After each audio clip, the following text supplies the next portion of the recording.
Hey guys, I'm David Bergman. I'm a photographer based here in New York City. I do a lot of music and sports and celebrity portraiture. I'm here at Adorama. We've got 50 Cent coming in today, and I'm gonna be doing a very quick portrait. He's here for another event, and I'm not sure how much time I'm gonna have with him, so I'm gonna do everything I can to make him comfortable and do a really great portrait in a very short amount of time. So let's see how it goes.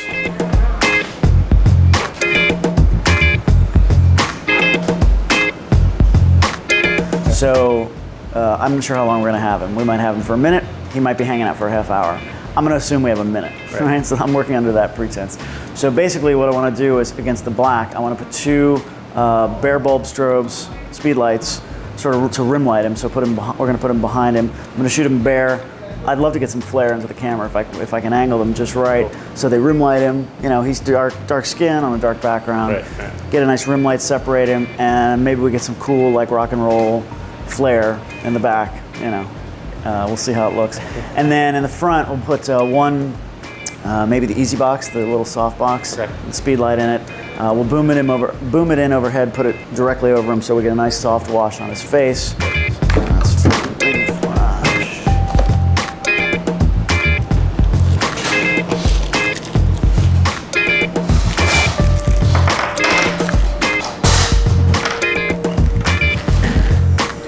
Always put in fresh batteries.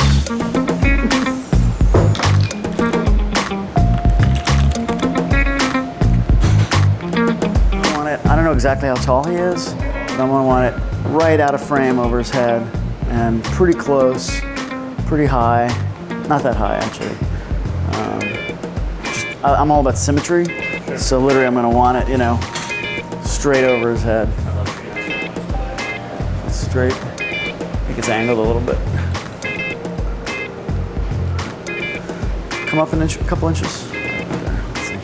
Okay, let's see.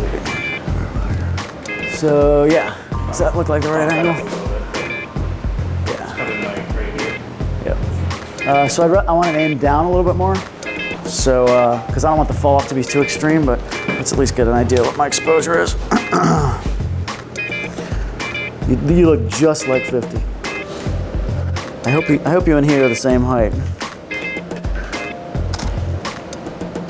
Looks just like 50, right? Exactly. Yeah.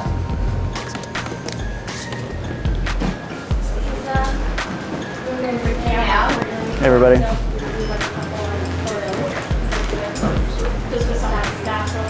there. Hey man. This is David Bergman. How's it going? David Bergman, He's the photographer. How are you? Nice to meet you. Hi, hey, nice to meet you. So yeah, just straighten the lens, straight on. You see, I'm concerned about the hat a little bit. We'll see how much shadow I'm getting there.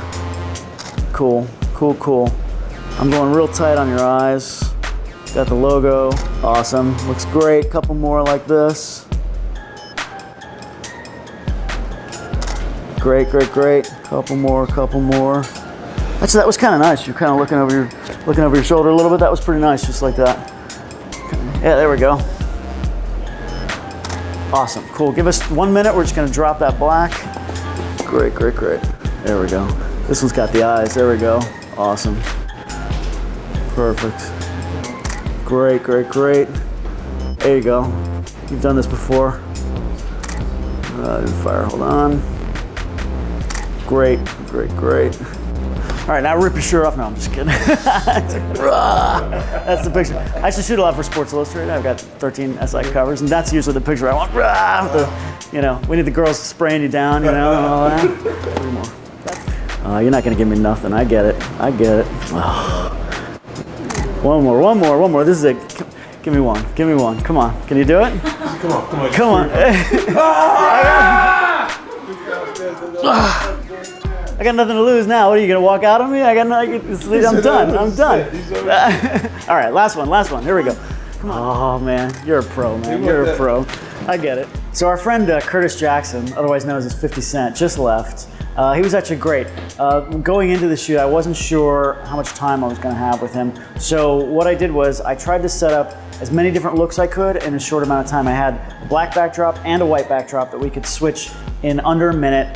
And then also I was using very small gear, small speed lights, and I was able to switch all the settings from the camera. So by doing something like that, I can have one person literally just turning the lights around, and I can switch controls on the camera, and that allows me to get a completely different look without inconveniencing the artist. You know, he was great. I'd never met him before, so I wasn't exactly sure how he was gonna be. I did as much research as I could on him, so I knew what I was gonna be dealing with, but you never know what kind of mood he's gonna be in when he gets here. I started out very respectfully and, yes sir, this is how we're gonna do it, and just trying to make sure he's okay. So if I only get 3 frames and then he leaves, I'm gonna be all right. But then once I start to work with him a little bit and I get him to loosen up, I start talking sports, we start talking about other things, and then he loosens up and get a little bit better expressions out of him. I really wanted to get him screaming, or, you know, I mean, we joked about ripping his shirt open, which I knew wasn't gonna happen, but you never know what's gonna happen at that point. He might have just done something crazy, and I was ready for it. He's a pro, he knew exactly what I was doing. He saw right through all my tricks. So, but even that was sort of a bonding thing. So we were able to talk about that, and he was great. He really was great to deal with. I feel good. I feel like I got a couple of really good frames that we'll be able to use. And it was all really light gear, very small equipment. I brought it here in one rolling bag on the subway, and it just made it really easy to do a professional level portrait with small gear, affordable gear, and in and out. The artist was happy, Adorama's happy, everybody's great. So that's the way you do it.